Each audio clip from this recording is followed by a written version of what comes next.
La tasa de inflación interanual de España en el mes de marzo ascendió al 9,8%. Esta misma tasa de inflación en el caso de Portugal fue del 5,3%, prácticamente la mitad. ¿A qué se debe esta enorme diferencia entre las tasas de inflación de ambos países? ¿Es algo que cabe atribuir a la distinta responsabilidad en la gestión de ambos gobiernos nacionales? Veámoslo. En este gráfico podemos observar la divergente tasa de inflación interanual de España y de Portugal, dos países que comparten el mismo territorio, que tienen economías bastante integradas y que también comparten mercado eléctrico y en gran medida mercado energético. Llama, por tanto, la atención que la tasa de inflación interanual de España sea del 9,8% y que la de Portugal, en cambio, sea del 5,3%. La inflación en España prácticamente duplica la de Portugal. Y algunos, en medio de la habitual refriega política únicamente obsesionada con conquistar el poder, han pretendido culpar al gobierno de España, al gobierno de PSOE-Podemos, de esta brecha, de esta diferencia entre las tasas de inflación. Si España tiene más inflación que Portugal, siendo economías cercanas, solo hay un hecho diferencial al que echarle las culpas de esta diferente tasa de inflación. Y ese hecho diferencial es el gobierno de PSOE-Podemos en España. Pues bien, este razonamiento, como ahora expondré, es un razonamiento bastante pobre. Hay muchas críticas por muchos asuntos que se le pueden dirigir al gobierno de PSOE-Podemos. En este canal, de hecho, lo hacemos con bastante frecuencia. Sin embargo, el gobierno no siempre tiene por qué tener la culpa de absolutamente todo. Y en el caso que nos ocupa, y como vamos a comprobar a continuación, hay otros factores que permiten explicar el diferencial de inflación entre España y Portugal. Primero, ¿es verdad que España tiene una tasa de inflación más alta que la de Portugal? Pues depende cómo midamos las cosas. La tasa de inflación general de España, sin duda, es hoy por hoy mucho más alta que la de Portugal. Ya lo hemos dicho, en el mes de marzo, tasa de inflación interanual de España 9,8%, tasa de inflación interanual de Portugal 5,3%.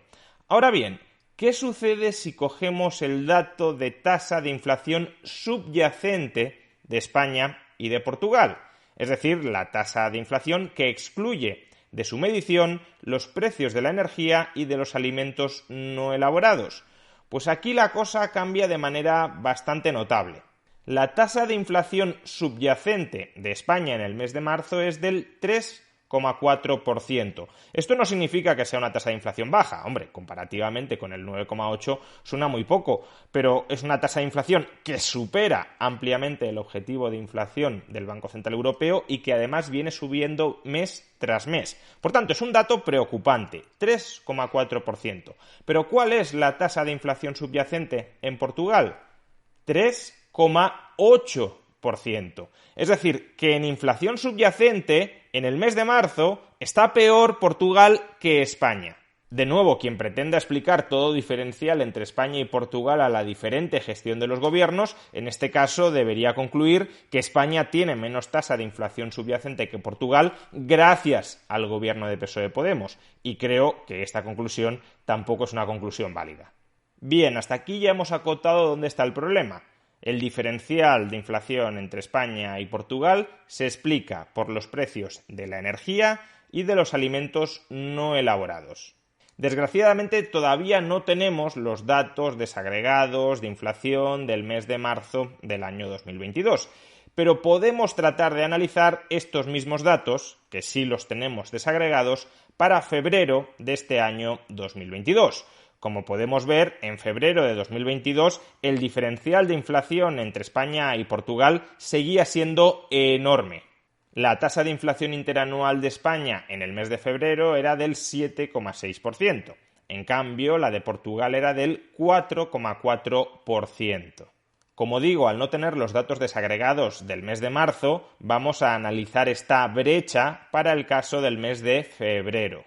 Y lo primero que podemos observar es que si excluimos el componente energético, como ya sabemos que ha ocurrido en marzo, las diferencias entre ambos países desaparecen. La tasa de inflación interanual de España y Portugal en el mes de febrero, excluyendo la energía, era exactamente la misma, 3,4%.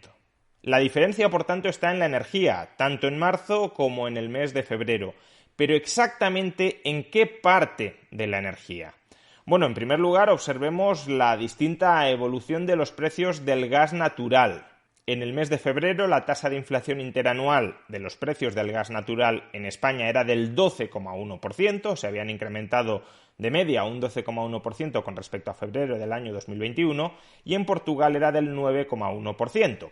Sin embargo, a la hora de la verdad, esta diferencia es prácticamente irrelevante. El IPC sigue la evolución de muchísimos precios. Por tanto, la ponderación, el peso que tiene un único bien o servicio dentro del IPC general es muy escasa.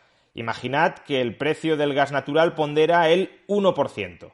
Pues en ese caso, una diferencia de 3 puntos en la evolución de la inflación del gas natural entre España y Portugal apenas permitiría explicar un diferencial de inflación entre España y Portugal, inflación general, del 0,03%, es decir, como digo, prácticamente nada.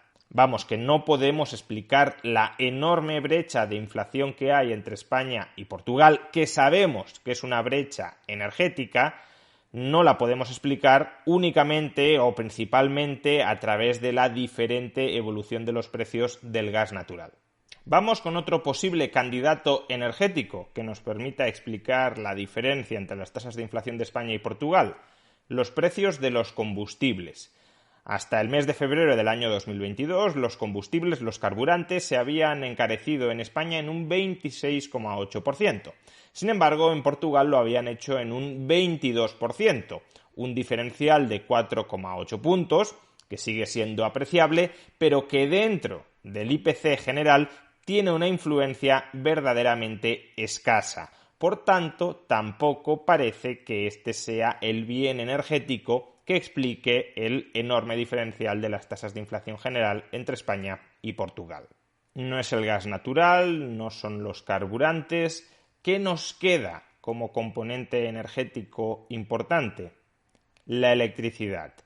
Y fijémonos en la espectacular diferencia en la evolución de los precios de la electricidad entre España y Portugal. Durante el último año la electricidad se ha encarecido un 80,5% en el caso de España, mientras que solo un 5,6% en el caso de Portugal. Una diferencia de 75 puntos en la evolución de los precios. Dado que la electricidad pondera en el IPC general de España alrededor del 4%, solo este hecho ya explica alrededor de 3 puntos de la diferencia de la evolución del IPC general entre España y Portugal. Bien, ya hemos detectado quién es el culpable de que la tasa de inflación de España prácticamente duplique la tasa de inflación de Portugal. La divergente evolución de los precios de la electricidad. Es decir, que las comercializadoras eléctricas de España y de Portugal pagan aproximadamente el mismo precio por la electricidad que compran y que posteriormente les venden a los usuarios finales, a familias y a empresas. Y si pagan lo mismo por la materia prima, ¿por qué en última instancia se han encarecido muchísimo más los precios en España que en Portugal? Pues hay dos motivos, uno material y otro estadístico.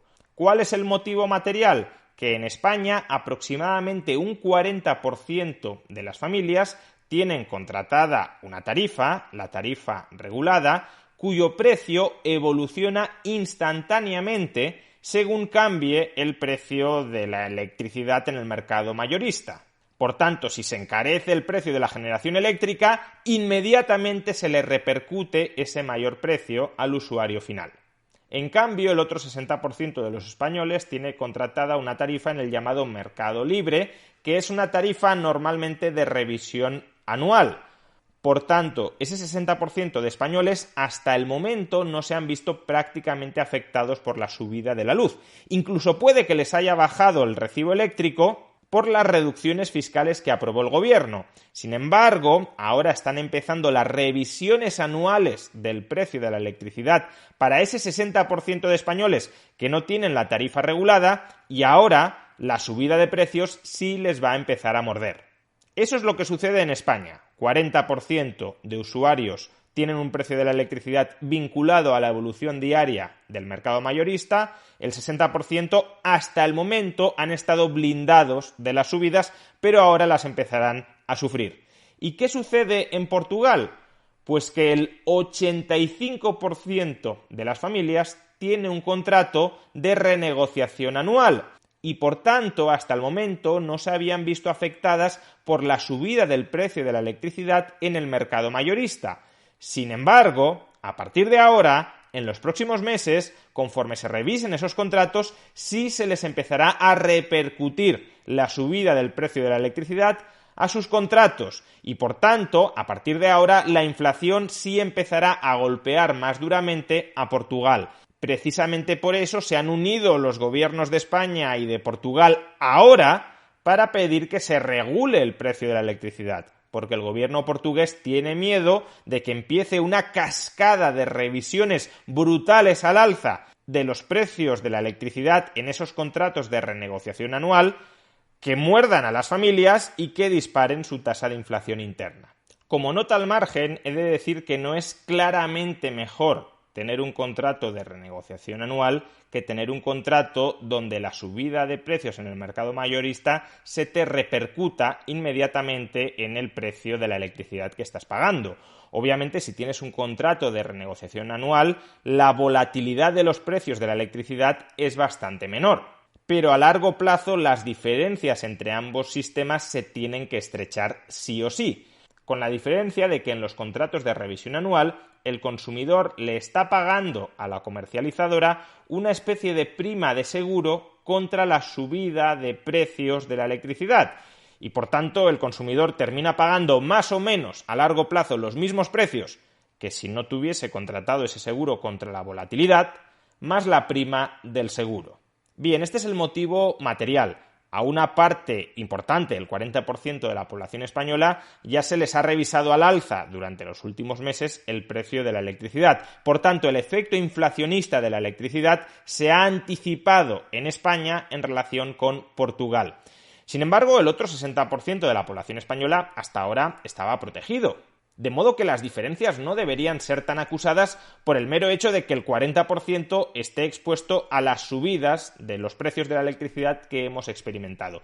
Y aquí es donde entra el motivo estadístico. Al parecer, porque esto no está absolutamente confirmado, aunque sí parece que se desprende entre líneas, al parecer el Instituto Nacional de Estadística español únicamente utiliza los contratos con tarifa regulada, es decir, los contratos que están expuestos a la volatilidad diaria del mercado, para cuantificar la evolución del precio promedio de la electricidad en el conjunto del país.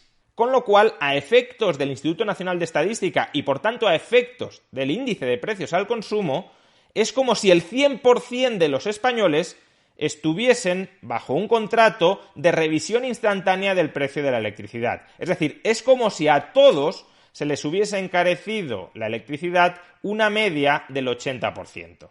Y eso todavía ha contribuido a agrandar más la brecha de inflación entre España y Portugal. En definitiva, la tasa de inflación de España es, sí, mucho más alta que la de Portugal, pero es atribuible prácticamente en su totalidad a la divergente evolución estadística de los precios de la electricidad. Por tanto, las diferencias entre ambos países van a tender a estrecharse. De hecho, en la tasa de inflación subyacente ya han desaparecido las diferencias e incluso Portugal está por encima de España. Eso no significa que España no tenga un problema muy grande de inflación, y es un problema grave de inflación previo a la guerra en Ucrania. Es un problema grave de inflación que si no se resuelve pronto terminará socavando los fundamentos de la economía española. Pero es un problema grave de inflación que no es exclusivo de España, sino que afecta ya no a toda Europa, sino a la inmensa mayoría de países desarrollados que durante los últimos años han abusado de las políticas de estímulo tanto fiscales como monetarias. al gobierno de PSOE Podemos no hay que juzgarlo por la alta inflación que sufre España y todo el mundo. En todo caso, habrá que juzgarlo y responsabilizarlo por la respuesta política y económica que ofrezca a esa alta inflación. Y de momento, ya a este último respecto, la respuesta está siendo más bien deprimente.